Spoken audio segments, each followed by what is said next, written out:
keempat dari masyarakat Eropa setelah terjadi Renaissance. Apa itu, Bang? Bukan itu. Sekularisme, ya. Sekularisme. Jadi masyarakat Eropa itu bersikap sekularisme, yaitu mementingkan, ya. Sekularisme adalah mementingkan. Apa, Bang, yang dipentingkannya? Mementingkan yang namanya hal-hal dunia. Prinsipnya yang paling penting di dunia ini dulu.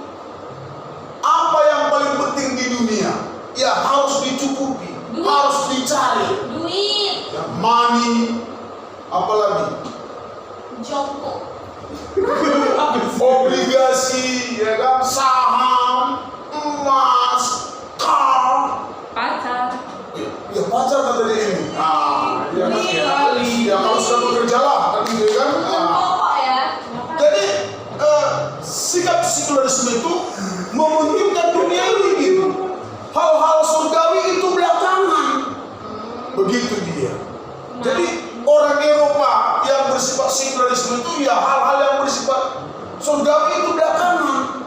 Begitu cara berpikir mereka. Bukan berarti mereka itu tidak percaya kepada Tuhan, ya percaya. Tapi mereka mengutamakan hal-hal yang bersifat duniawi. Makanya ada negara sekuler kan? Ada, Bang. Apa contohnya negara sekuler? Malaysia. Ya, Singapura. Bukan Malaysia. Dubai. Enggak, Singapura. Singapura itu negara sekuler. Amerika negara sekuler. Cina. Korea, Jepang. Kalau Cina itu RRT ya masih apa ya? Mereka itu apa komunis ya RRT ya? Bukan sekuler. RRT ya. Nah, itu. Yang paling kentara sekali kalau di Asia Singapura lah, negara sekuler. Ya. Nah, itu dia ya.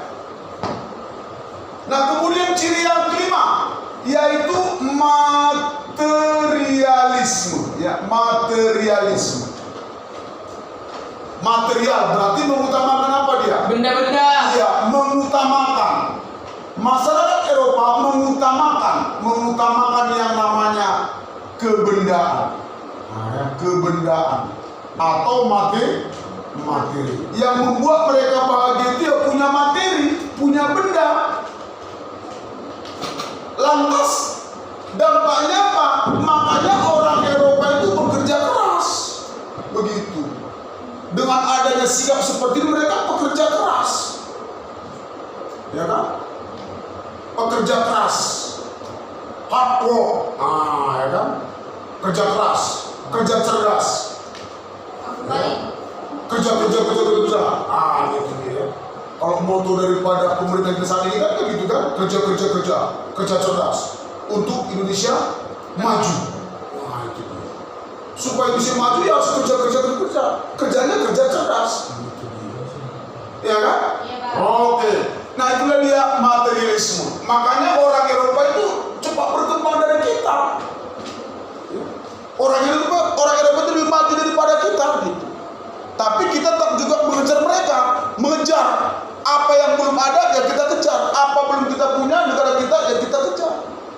Makanya manusia terus membangun, ya, membangun dengan kekuatan yang ada. Sumber daya alamnya melimpah, sumber daya manusia juga melimpah. Nah, itu dia yang namanya materialisme. Nah, lalu ciri yang ke-6 ya, apa Bang itu? Ada yang tahu? Enggak ya, secret? Kristal tadi. Ya, oke. Yang ke-6-nya adalah idealisme.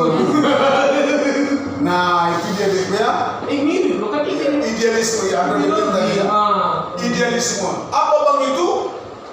Mengutamakan Pemikiran. Negara. Iya, mengutamakan pemikiran tentang yang namanya kebenaran.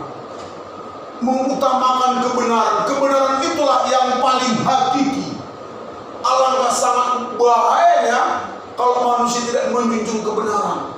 Kebenaran itulah yang paling utama. Apa Bang kebenaran? Ya, sesuatu Ya benar. yang benar-benar terjadi. Sesuatu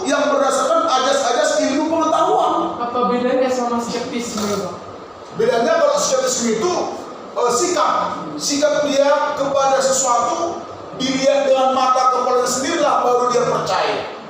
Nah, sedangkan kalau idealisme mengutamakan kebenaran, mereka sangat alergi kepada kesalahan, mereka sangat menakutkan kepada kesalahan. Nah, kebenaran di sini maksudnya apa, Bang? Kebenaran yang namanya ilmu pengetahuan. Jadi segala sesuatunya berdasarkan ilmu pengetahuan, logika, ya kan? Nah, itulah dia yang paling utama dari orang-orang Eropa. Makanya orang Eropa itu ya mengejar ilmu pengetahuan, dikuasainya ilmu pengetahuan, menguasai ilmu pengetahuan, menguasai teknologi. Nah, kalau zaman Nabi dulu ya terkenal dengan penguasa iptek katanya kan, zaman Nabi. Presiden keberapa lah B.J. Habibie? 3. Iya, bagus presiden ketiga ya. Presiden keempat? Hah? Gus Dur. Yang cewek. Ya, Gus Dur ya, Kiai Haji Abdurrahman Wahid. Baru setelah itu B. belum? Ya, Megawati Soekarno Putri. Baru? SBY. Berapa periode SBY? 2. 3. 2 ya. Baru setelah itu? Jokowi. Baru Jokowi ya. Jokowi. Gudun. Rampin. Amin kan. Itu kan dia belum tamat kemarin situ juga belum makan. Mana tahu. Tetap masih. Udah. Udah banyak sekali. Presiden Bang. Amin. Iya. Oke, nah kita lihat ciri-ciri daripada masyarakat Eropa setelah terjadi Renaissance. Ya. Nah, sekarang kita lihat dampaknya. Nah, jadi ini juga termasuk daripada dampak. Maksud Abang supaya mudah kamu melihat apa ciri-ciri khas masyarakat Eropa setelah terjadi Renaissance itu. Nah, sekarang kita lihat dampaknya ya, dampak daripada Renaissance itu sendiri ya. Dampak yang namanya Renaissance itu sendiri. Nah, jadi dampaknya kebalikan daripada ini.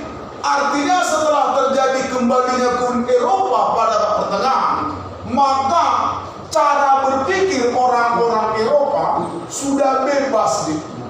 Bebas yang namanya berpikir. Yang kedua, bebas yang namanya berkarya. Yang ketiga, terjadi reformasi ya. Reformasi di tubuh gereja yang dipelopori oleh Martin yang namanya Luther dan John Calvin. Bukan Lukas ya, John Calvin ya. Martin Luther. Nah, itu dia.